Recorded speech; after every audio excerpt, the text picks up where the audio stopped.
Good morning, I'm Marla Ellerman. I'm publisher of Mobile Marketing and Technology. We're here at Transact17 with Jeff Sloan, who's CEO of Global Payments. Thank you for joining me. Thanks for having me. So Jeff, can we just jump in and give us an overview of the payment industry in general? Well, we're in a really happy place, and I think you can see that reflected in all the people we have here at Transact17 and ETA. I think, as I mentioned last night, this is a record for ETA in terms of number of registrants, number of exhibitors, and sponsorship and revenue for the show. So I think that's reflective of a very healthy industry. If you step back for a second, at its core, we really are a derivative of consumer spending and GDP worldwide. Good news there is both here in the United States and also globally, and the ETA represents not just U.S. companies, but is really worldwide, and we have companies from 25 countries here at our trade show. The global economy is very healthy, and that's the most important thing in all of our businesses. I like to tell people that I like to think that we have the secret sauce and we're very good at what we do, but the truth is at the end of the day, we're very much dependent on the status, the health of the consumer, and how the worldwide economies are growing, and those are very good. And I think you're seeing that reflected in the results here at the show and the results that we have had at Global Payments as a public company, and the results that Visa, MasterCard, and PayPal have posted. So we're very fortunate to be at the position we're in. And then secondarily, the advent of technology in our business. If you overlay on top the health of the consumer with the investments that Apple and Google and PayPal have really made in our industry, there's really never been a more exciting time to be in payments. The business is changing very rapidly, but as I say to our sales guys all the time, you've never had more things to sell to our merchants than you have today. I think that's also reflective of the health of the merchant base and the health of the investment going into the business. Tell me about mobile. What's your play in mobile?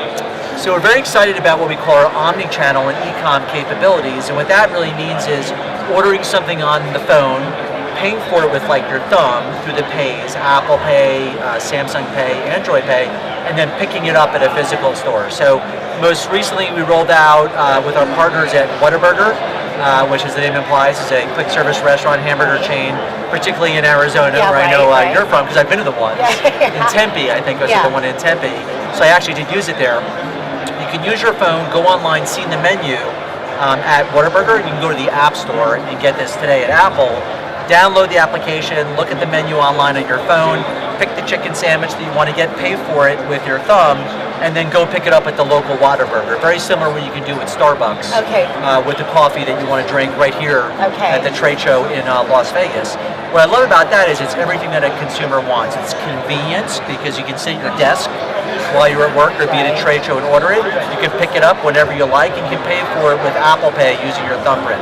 Okay, got it. And that is the ultimate definition of convenience, which is what people want is quicker, cheaper, and easier to use. And that's what we're providing today.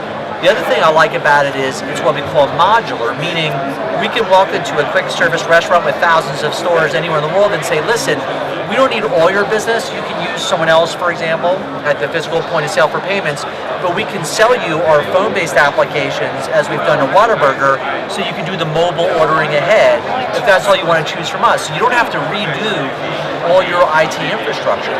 You can buy those pieces of our services, whether it's ordering on your phone or getting coupons. You know, we can do targeted email and CRM campaigns to good consumers. So as you do with Starbucks, for example, we can send you an email saying, if you want to buy a hamburger in the next half hour, it's 10% off. Got it. Use your phone and do it, and then go pick it up in the store. So all this stuff is relatively straightforward for us to integrate into a customer, which is what a CTO and a CFO of a large chain wants to hear. Right, and it just lays on top of their platform? Or? Absolutely right.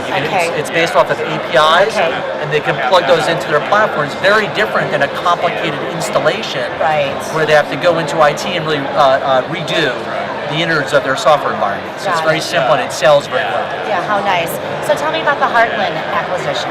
Well, here we are like a year and a week later after closing our Heartland partnership, which we announced in December of 15. And we closed in April of 16. So here we are in May of 17, and we really could not be more pleased with how things have gone. First, on the sales side, what we've announced publicly over the last few quarters is really record new sales in Heartland. And there's no better way to define the health of a business after you've had a partnership than by how sales are going. That is the fundamental driver of our businesses.